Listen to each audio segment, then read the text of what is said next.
श्री गणेशाय नमः. श्री कुलदेवताय नमः. गुरुवे नमः. सर्व श्री इष्टलिंग देवताय नमः नमः. शिवशरणात मित्रांनो, मी कडप्पा परत एकदा आपल्या समोर हजर आहे. माझ्या धर्मकरम चॅनलमध्ये आपले सहर्ष स्वागत करीत आहे. मित्रांनो, पंचांगाचे आता आपल्या समोर सादर करीत आहे. मित्रांनो, आज शुक्रवार दिनांक 17 जुलै 2026, शालिवान शके 1948, संवत्सर पराभव, आयन दक्षिण, ऋतू वर्षा, मास आषाढ, पक्ष शुक्ल, तिथी मित्रांनो आजची तृतीया तिथी आहे. सकाळी 6:28 चतुर्थी तिथीला सुरुवात होईल आणि उद्या पहाटे 4:43 पंचमी तिथीला सुरुवात होईल. वार शुक्रवार आहे. नक्षत्र मित्रांनो मघा नक्षत्र आहे. सायंकाळी 6:35 पूर्वा फाल्गुनी नक्षत्राला सुरुवात होईल. योग मित्रांनो व्यतिपाती योग आहे. रात्री 10:46 वर्यान योगाला सुरुवात होईल. करण मित्रांनो गरजकरण आहे. सकाळी 6:28 वनिस्करणाला सुरुवात होईल, तर सायंकाळी 5:30 विष्टीकरणाला सुरुवात होईल. तसेच उद्या पहाटे 4:43 बौकरणाला देखील सुरुवात होईल. मित्रांनो, प्रमुख ग्रहांची राशीस्थिती पहाटे 5:30 वाजता अशी असणार आहे. सूर्य आणि गुरु कर्क राशीत असतील, चंद्र सिंह राशीत, तर शनिदेव मीन राशीत असणार आहे. मित्रांनो, सध्या चंद्र राशीनुसार कुंभ, मीन व मेष या 3 राशींना 7:30 सुरू आहे. या राशींच्या जातकांना 7:30चा त्रास होत असेल तर त्यांनी कृपया आपल्या जवळच्या ज्योतिषाकडे जाऊन आपल्या जन्मकुंडलीमधील शनिदेवतेची पोझिशन तपासून पाहावी. ती जर अशुभ असेल तर आपल्याला नक्कीच शनिदेवतेची धार्मिक सेवा करावी लागणार आहे.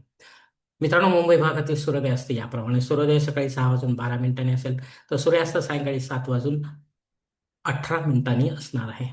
मित्रांनो, गोचर ग्रहांची सद्यस्थिती सुद्धा जाणून घेऊया. असंगत ग्रहांमध्ये बुध ग्रह हा 4 जुलैपासून, तर गुरु ग्रह हा आजपासून अर्थात 17 जुलैपासून अस्तंगत झालेले आहेत किंवा होत आहेत.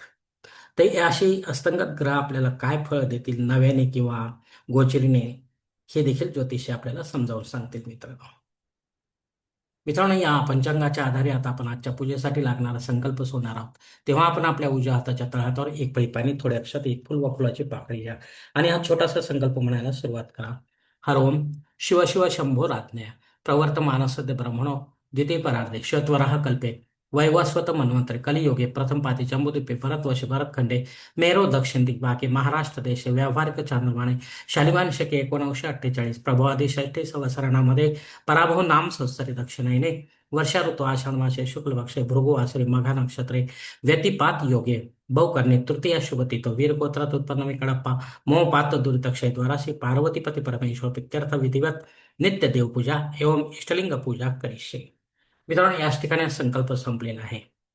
या संकल्पाची वेळ मर्यादा मित्रांनो सकाळी 6:28 असेल, तर दुसरी वेळ ही सायंकाळी 5:30 असणार आहे.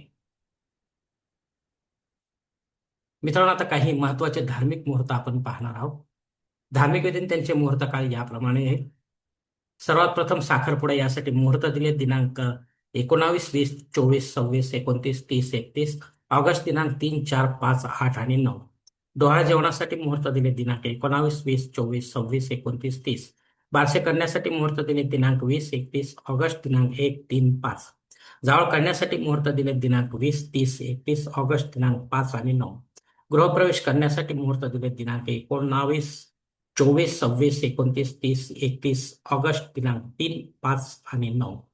मुहूर्ताच्या दुसऱ्या भागा पाहूया मित्रांनो. उपनयन करण्यासाठी माघ मासाशिवाय मुहूर्त नाही. विवाह करण्यासाठी पौष मासाशिवाय मुहूर्त नाही.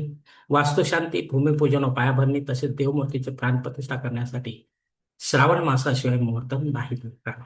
मित्रांनो, वरील काही मुहूर्तांच्या तारखेत वेळेची मर्यादा असू शकते. कृपया ते जाणून घेण्यासाठी आपण मला कॉमेंट्स बॉक्समध्ये विचारावे किंवा योग्य पुरोहितास व पंचांगाचा संपर्क साधावा आणि मगच आपल्या जन्मकुंडलीच्या अनुसार आपल्यासाठी योग्य असा मुहूर्त निवडावा, जेणेकरून आपल्या मुहूर्तामध्ये कोणत्याही प्रकारची अडचण उत्पन्न होणार नाही आणि मुहूर्ताचा पूर्णपणे फायदा आपल्याला मिळेल.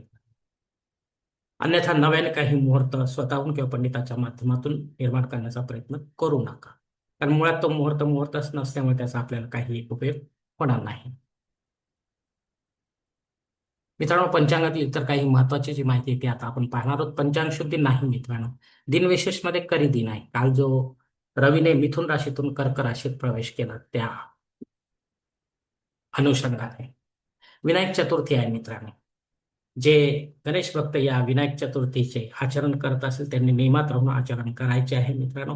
चंद्रदर्शन मात्र आज अजिबात घ्यायचे नाही मित्रांनो, हे लक्षात घ्या. जवळच्या जागृत अशा गणेश मंदिरात जाऊन आपण आपली सेवा रुजू करावी मित्रांनो. जर आपल्याला घरची गणेश मूर्ती जागृत आहे असे वाटत नसेल तर, किंवा तिची अभिषेकयुक्त सेवा रोजच्या रोज होत नसेल तर, चतुर्थी श्राद्ध कर्म आहे. या तिथीवर आपल्याशी संबंधित कोणी नात्यामध्ये आपल्याला सोडून परलोकात निघून गेले असेल तर त्यांच्या नावाने आपल्याला पिंडदानयुक्त श्राद्ध कर्म करणे गरजेचे आहे. घरी करा किंवा तीर्थक्षेत्री करा, पण विधिवत करा, पंडिताच्या माध्यमातून करा आणि अपराह्न काळातच करा. तेव्हाच आपली पितर सेवा आपल्या पितरांपर्यंत पोहोचेल, त्यांचे आशीर्वाद आपल्यापर्यंत पोहोचतील, आपले जीवन अधिक सुखमय बनेल मित्रांनो. मित्रांनो, सायंकाळी 5:30 ते उद्या पहाटे 4:43 भद्रा योग असणार आहे. हा भद्रा योग राहू ग्रहाच्या अंडर येत असल्यामुळे तो अत्यंत अशुभ आहे आणि आपल्या कामांमध्ये अडथळा निर्माण करणारा असणार आहे. त्यामुळे शक्यतो आपण या वेळेमध्ये महत्वाची किंवा विशेष कामे न करता रेग्युलर कामे करावीत. अग्नी पृथ्वीवर हजर आहेत, त्यामुळे आपल्याला नव्यानं काय होम यज्ञ कर्मकांड सुरू करायचे असेल तर आपण अवश्य सुरू करू शकता, पण पुढे जाऊन ते बंद पडेल तर मग मात्र आपल्याला दोष देखील लागू शकतो. राहू काळ सकाळी 10:30 ते 12 वाजेपर्यंत आहे. या 1.5 तासाच्या काळात राहू अत्यंत प्रभावी असल्यामुळे शक्यतो आपण याही काळामध्ये महत्वाची किंवा विशेष कामे न करता रेग्युलर कामे करावी. धन्यवाद मित्रांनो. आजचा पंचांगासंबंधीचा व्हिडिओ मी याच ठिकाणी संपवत आहे. आपण जर माझ्या मतात सहमत असाल तर कृपया माझे धर्मकरम चॅनल सबस्क्राईब करा, लाईक करा, आपले कुटुंब मित्र परिवार शेअर करा. तसेच कॉमेंट्स बॉक्समध्ये आपले मत अवश्य नोंदवा आणि माझा पुढील व्हिडिओ आपल्यापर्यंत पोहोचण्यासाठी बेल बटन अवश्य दाबा. धन्यवाद मित्रांनो. पुढील भेटीपर्यंत आपण खुश राहा, आनंदी राहा, प्रसन्न राहा. हरिओम. शिव शंभो महादेव.